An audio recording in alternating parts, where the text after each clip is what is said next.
You wake up, and before you even open your eyes, you already feel guilty. You didn't do enough yesterday. You're behind again. The voice inside your head is faster than your body.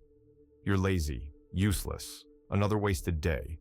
You haven't even gotten out of bed, and you're already carrying shame like a second skin. But what if I told you that voice isn't yours? It's the echo of a culture that worships productivity and punishes pause, a system that sees rest as weakness and stillness as failure. You were taught that your value depends on how much you produce, that doing nothing means you are nothing, so you believed it. And now, anytime you're not hustling, you feel defective. You think there's something wrong with you because you can't keep up. But here's the truth that no one told you. You're not lazy. You're depleted. If you like this type of video, don't forget to click the like and subscribe button.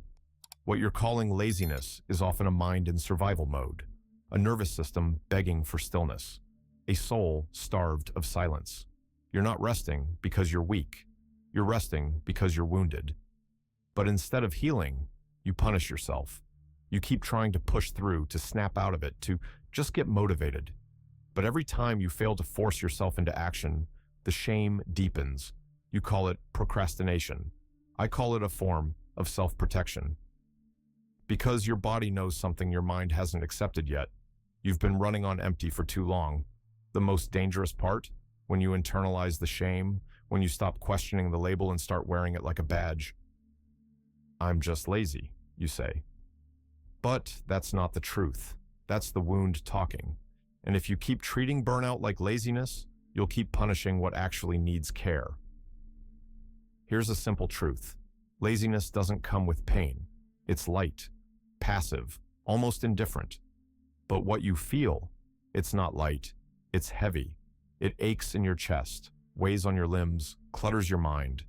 Laziness doesn't keep you up at night feeling like you're falling behind in life. But burnout does. You're not avoiding work because you don't care. You're avoiding it because your brain is overloaded and your body is begging for a break. You don't scroll for hours because you're bored. You do it because every task feels like a mountain. Because anything that requires energy feels dangerous, like it might finally break you. But no one tells you that. They tell you to man up, stop whining, get it together. Society's diagnosis is always the same. Lack of discipline, lack of willpower, lack of drive. But you don't lack anything. You're not failing because you're weak. You're collapsing because you've carried too much for too long. Burnout doesn't always look dramatic. Sometimes it's quiet. It looks like missing deadlines, avoiding messages, feeling numb when you used to feel passion, and worst of all, blaming yourself for not being able to function like before, like when your soul wasn't bone dry.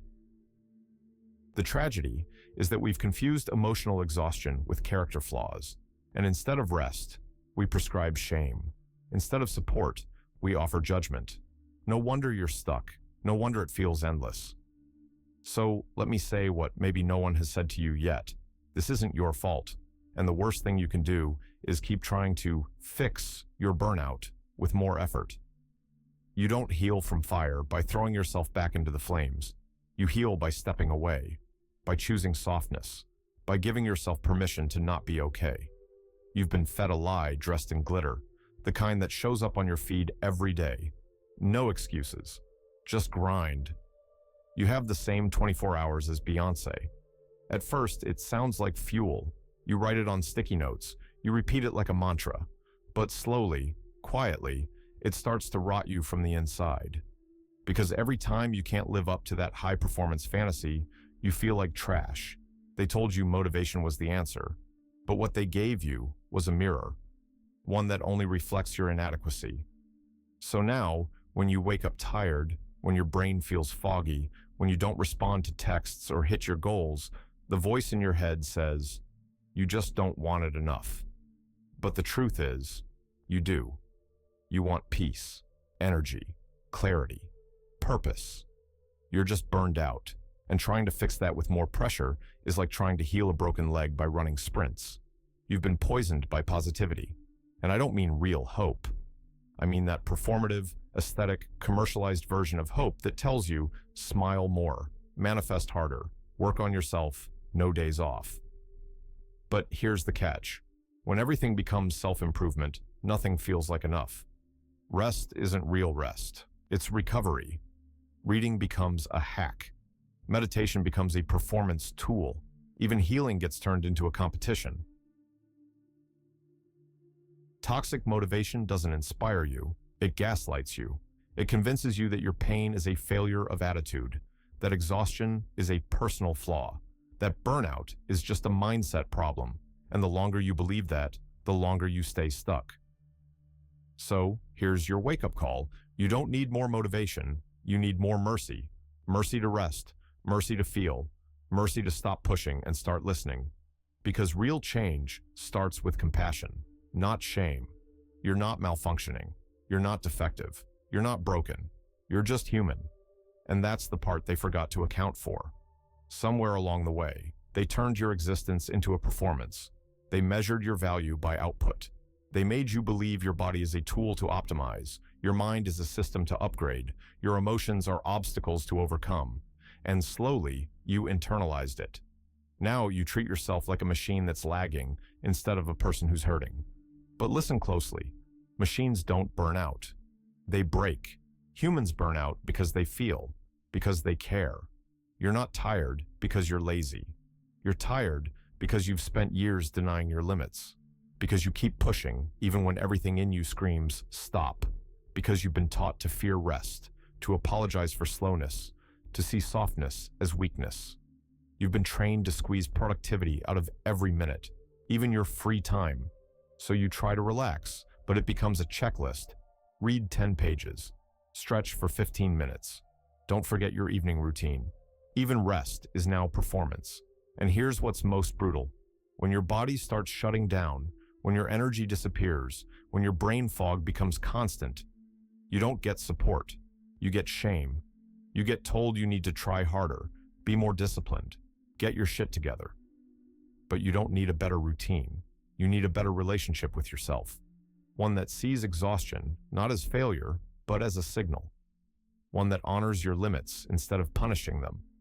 One that lets you say, I'm not a machine, I'm not okay, and that's okay. You can't fix burnout with more pressure.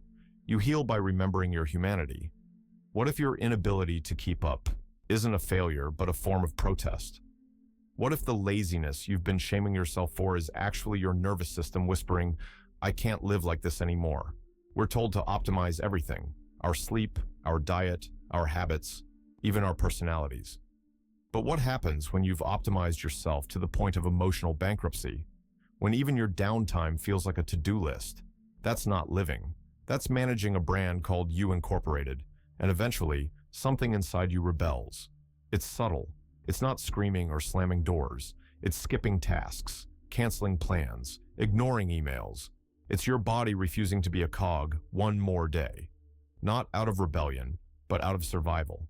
You think you're falling apart, but maybe, just maybe, you're falling out of a system that was never designed to nurture you. The system tells you to do more.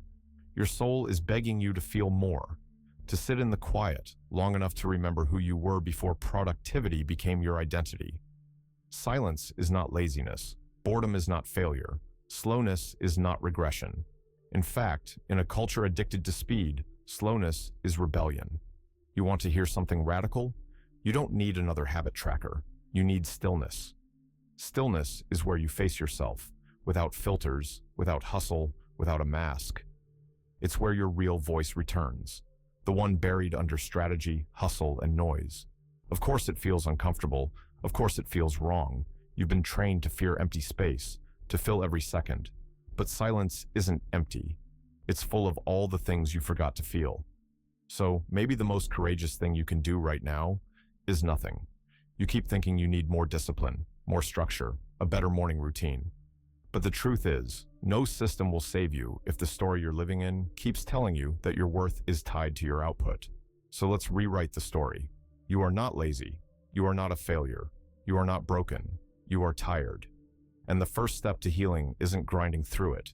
It's dropping the shame you've been carrying like a backpack full of bricks. Because shame is a liar. It tells you that your exhaustion is weakness, that your lack of motivation is moral decay, that your burnout is your fault. But I'm here to remind you, Your body isn't betraying you. It's protecting you. Your disconnection isn't indifference. It's defense. Your laziness isn't apathy. It's your soul pulling the emergency brake. You're not meant to be on 24/7. You're not a machine. You are meant to feel, to pause, to break sometimes. That's not weakness. That's biology. And yet, the hardest part isn't the exhaustion. It's the self-hate that follows it. The inner voice whispering, "Why can't I just get it together?" But maybe that's the wrong question. Maybe the question is, why did I believe I had to hold it together all the time in the first place? Your burnout is not proof that you've failed. It's proof that you've been strong for far too long. So instead of pushing through today, try something different. Remove the blame. Just for today, don't call yourself lazy. Don't punish your slowness. Don't judge your fatigue. Instead, sit with it. Listen. Honor it. Because that's where real transformation begins. Not with another hustle, but with a single, quiet decision. I'm allowed to stop. If you enjoyed the video, make sure to like and subscribe to the channel.